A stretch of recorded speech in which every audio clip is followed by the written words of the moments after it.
you were rich enough to keep racehorses, which one of those would you pick to win you the Grand National?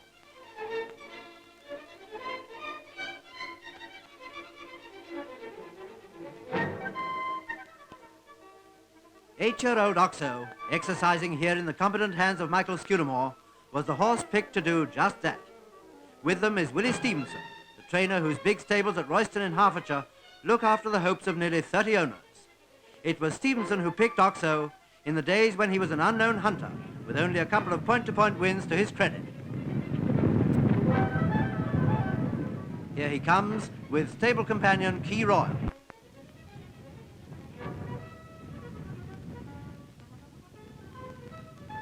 Mr. J.E. Bigg, a farmer in Bedfordshire, was the ambitious owner for whom Mr. Stephenson set out one day for the sales at Newmarket to buy this horse. Then began the serious business of getting him ready for the National. Mr. Bigg and his wife followed every stage of Oxo's pre-national training.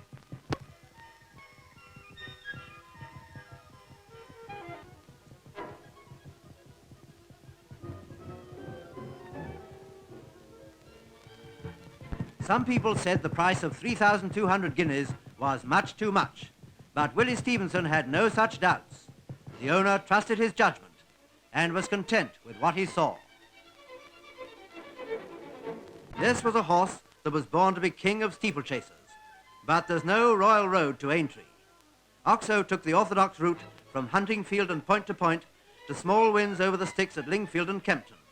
Others have come up the hard way. The winner in 1848 was Chandler, who had pulled a Chandler's cart. Some winners have known the feel of the shafts of a station omnibus and a cab.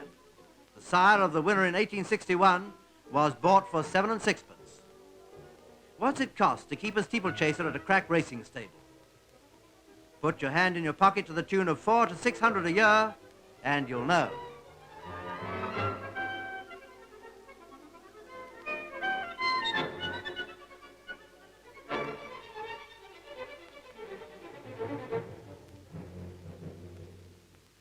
The attendance at Aintree on the day of the 1999 Grand National was around 500,000. And while we're on the subject of figures, it's estimated that, for once, the punters punished the bookmakers to the extent of twice that figure in quids.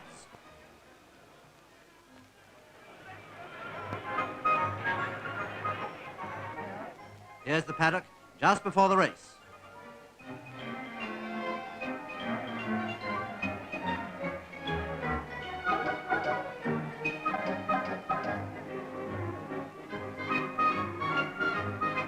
And there's our boy.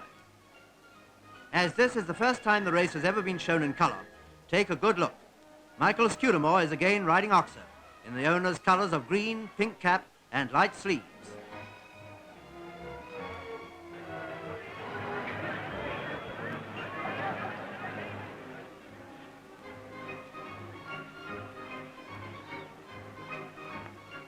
Oxo number 6 followed by Wineborough.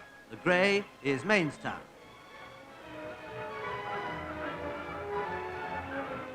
Waiting for the order to line up at the starting gate, the jockeys keep their mounts moving to keep them warm. 34 starters altogether, 4.5 miles ahead of them, and only 4 of them destined to stay the course. 30 jumps, the toughest ride in racing, and now only seconds to go. Any moment now, Mr. Marsh, the starter, will send them away.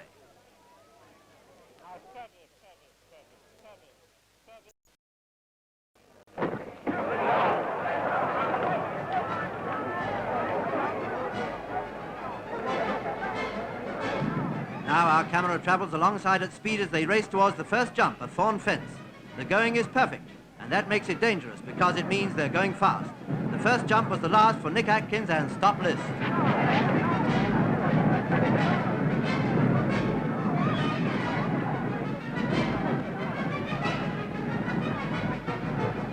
Jump number 2, another Thorn Fence. Number 22 has gained an early lead. That's Surprise Packet. You'll see Surprise Packet stay in the lead for most of the race, only to fall victim to Beecher's Brook on the second time round.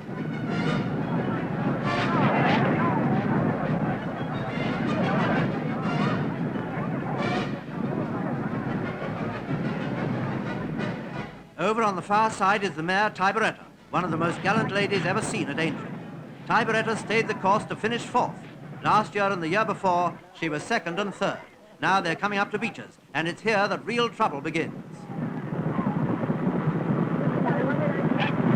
Leaders safely over, but no fewer than 8 fell or were brought down. Henry Purcell had to be shot. Eternal's jockey Peter Major concussed. Canal turn, an awkward jump, but no casualties the first time round.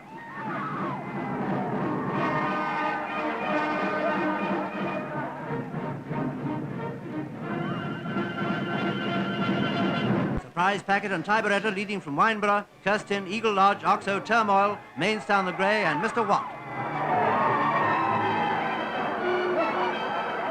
Now they're coming in towards the grandstands and the crowds are watching them at the water jump. 16 jumps safely behind them as they swing round for the start of the second circuit, but the field has thinned out to half the number. Here the leaders are as before, but you can read the race if you remember the colours of the first and second to finish. Oxo, green with light sleeves and pink cap. Wineborough, who was second, cerise. Surprise Packet nearest the camera, and Oxo coming up on the far side with Tiberetta and Wineborough lying close.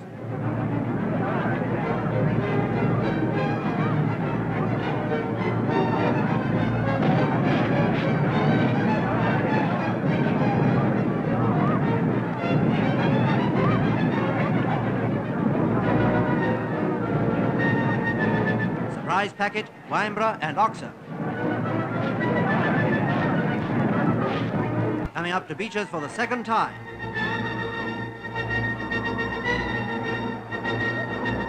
And this is the end for Surprise Packet.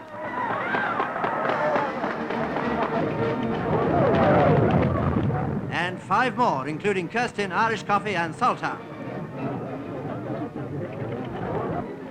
And the grey Mainstown, wondering what's happened to his jockey.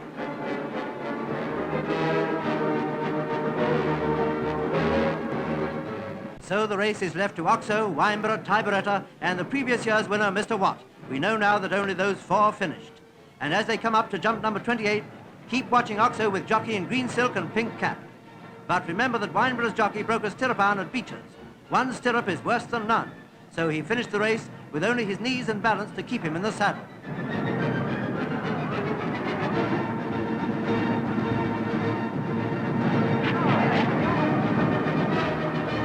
Last jump, and watch how Oxo nearly bought it.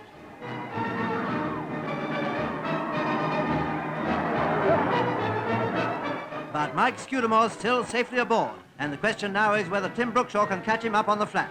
But no, it's victory for Oxo by a length and a half.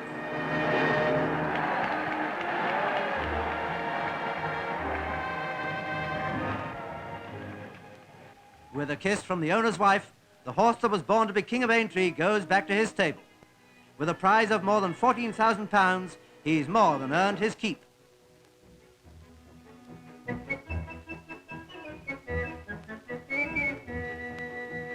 Not to mention a winning bet by the happy owner. And back home in the training stables of Willie Stephenson at Royston, the Stephenson family are all smiles. Father's achievement was quite something, to pick an unknown hunter and say that horse will win the National. To say that and see that he did it